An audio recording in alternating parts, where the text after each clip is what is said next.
Los peces han dominado los océanos durante millones de años, desplazándose con una eficiencia impresionante. Pero, ¿cómo logran moverse con tanta facilidad en el agua? Hoy exploraremos la ciencia detrás del movimiento de los peces.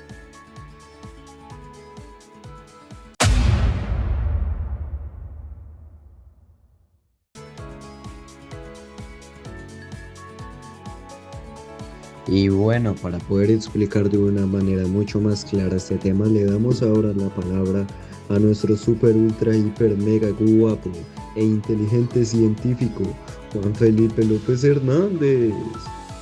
Ok, Estoy ya, muchas gracias, basta. Y yo también a ti, y yo también a ti. Te amo, Y yo a ti, ciudadano promedio. Pero bueno, como ya sabrán, yo voy a ser el encargado de enclarecer mucho todos los temas tratados dentro de este video. Y es que claro, como ustedes ya obviamente sabrán por el título, el tema de este video es el movimiento de los peces.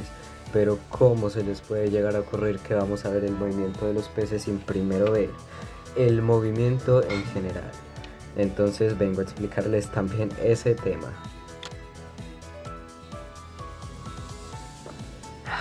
Pero primero que todo, ¿qué es el movimiento? Pues bueno, el movimiento es el cambio de posición de un objeto o cuerpo a lo largo del tiempo con respecto a un punto de referencia. Es decir, tengo esta copa aquí, pues esta copa en vez de estar aquí ahora pasa a estar acá y acaba de moverse. En términos físicos, el movimiento se describe mediante conceptos como la velocidad, la aceleración y las fuerzas que lo causan. Y es que para analizar el movimiento de manera mucho más precisa habría que analizar también otros muchos conceptos que hacen parte de este. Posición, que es el lugar donde se encuentra un objeto en un instante determinado, usualmente expresado en coordenadas espaciales. Trayectoria, que es la línea que sigue un objeto en movimiento. Esta puede ser rectilínea, curva o incluso circular, aunque también hay muchas otras. La velocidad, que indica qué tan rápido se mueve un objeto y en qué dirección. Esta se mide en metros por segundo. La aceleración, que es el cambio de velocidades con el tiempo, es decir, si el objeto aumenta o disminuye su rapidez. Y finalmente las fuerzas involucradas, gracias a que la segunda ley de Newton nos dice que una fuerza es necesaria para cambiar el estado de movimiento de un objeto. Es decir, esta copa está aquí, pero con mi mano, que sería la fuerza involucrada, la estoy empujando. Otro ejemplo también puede ser la gravedad. Este peluche está aquí, pero la gravedad hace que cambie su estado de movimiento, haciendo que este caiga. Y otra cosa a tener bastante en cuenta es que como hay muchos conceptos dentro de los movimientos, también existen los tipos de movimiento, los cuales trataremos a continuación.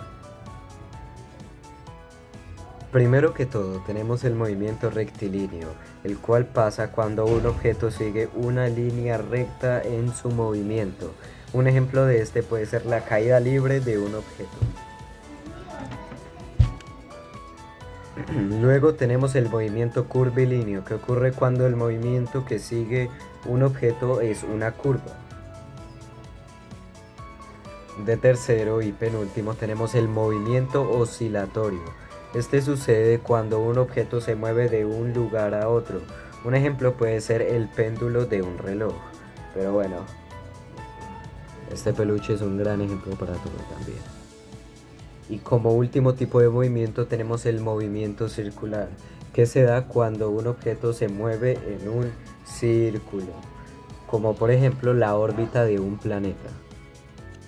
Y bueno, ahora que ya sabemos algo tan general como lo que es el movimiento en sí, nos podemos fijar en algo más concreto, como lo que es el movimiento de los peces. Pero bueno, hay un pequeño problema. Y es que para poder darnos cuenta de lo que es el movimiento de los peces tenemos que analizar un montón de otros pequeños puntos. Pero bueno, tranquilícense, porque yo me encargaré de que los entiendan. Y bueno, una vez que ya hablamos sobre qué es el movimiento en general, podemos continuar con el tema principal de este video, el movimiento en los peces. Y ahora damos la palabra a nuestro super ultra hiper mega guapo e inteligente científico, Juan Felipe López Hernández.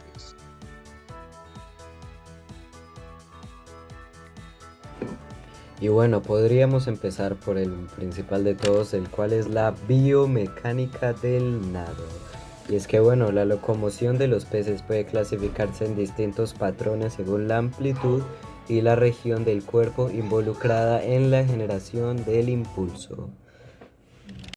Como primera de estas clasificaciones tenemos la ondulatoria, que son movimientos sinusoidales. Y te preguntarás, ¿qué es un movimiento sinusoidal?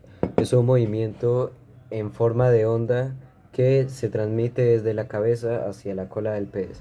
Imaginen por un momento que mi mano es un anguila. Eso es el movimiento sinusoidal.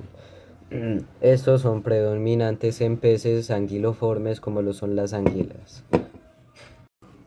La oscilatoria o el movimiento limitado a las aletas caudales o pectorales, como en los peces de la familia Labridae. Aunque claro, también existen algunas técnicas mixtas que elementan ambos movimientos, como en los carácnidos y túnidos.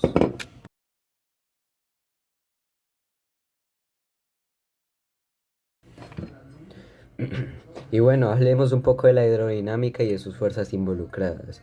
Y es que el movimiento de los peces está determinado por tan solo 4 fuerzas que mantienen un equilibrio entre sí. Entonces hablemos de esas 4 fuerzas. Número 1 tenemos el empuje propulsivo, que es generado por la acción muscular y transmitido al agua a través de las aletas y de la flexión corporal. Número 2 tenemos la resistencia hidrodinámica, opuesta al desplazamiento, que depende de la viscosidad del agua y de la forma del pez. Ahora, número 3, sustentación, que mantiene la flotabilidad del pez, especialmente en especies con cuerpos fusiformes. Si quieren saber qué es un cuerpo fusiforme, les recomiendo que miren un rollo de cáñamo, más grueso en el centro y más angosto en sus extremos. Y finalmente, número 4, la gravedad, que normalmente es contrarrestada por mecanismos como la vejiga nadatoria, que permite el control de la flotabilidad sin gasto energético significativo.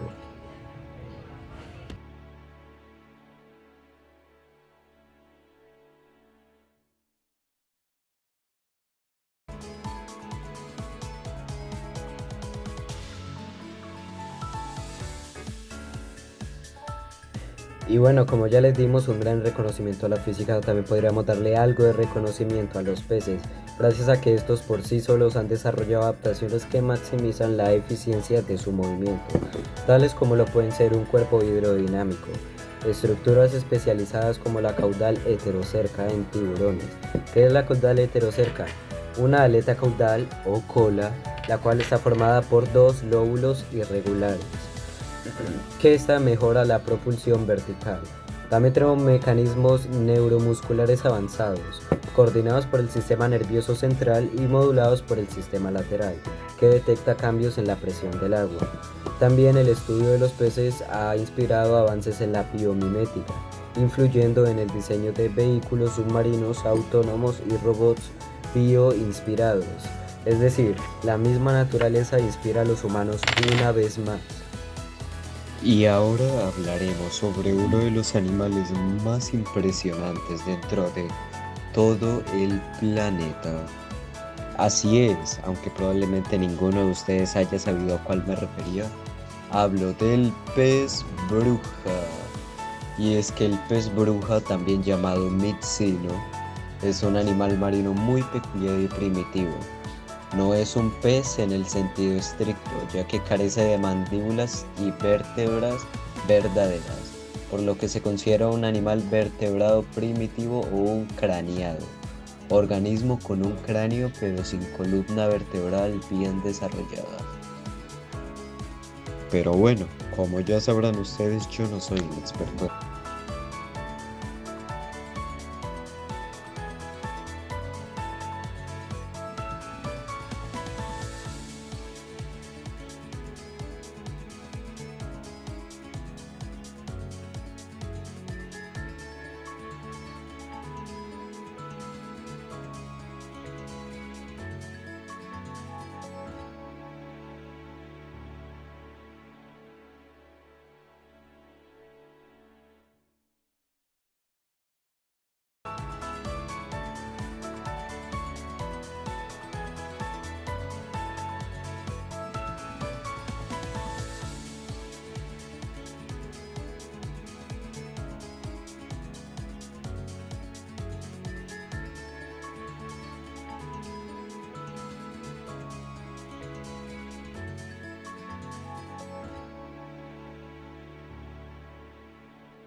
Estos temas, sino que lo es Juan Felipe, por lo cual volvemos a darle la palabra a nuestro super ultra hiper mega guapo e inteligente científico del programa, Juan Felipe López Hernández. Y bueno, ahora que ya saben un poco más acerca del movimiento y del movimiento de los peces, ¿qué les parece si nos enfocamos más que todo en un individuo en particular? Estoy hablando de un animal muy particular en todo el mundo, uno que a mi parecer es muy único y especial. Uno de mis animales favoritos en lo personal, solamente por detrás del cuervo, pero bueno, eso es tema para otro video. Así es, estoy hablando del pez bruja. Las razones por las cuales el pez bruja me parece tan especial y particular son las siguientes. Número 1, su estructura corporal, pues tiene un cuerpo alargado y cilíndrico parecido al de una anguila, y sin embargo no posee escamas y su piel es lisa y resbaladiza.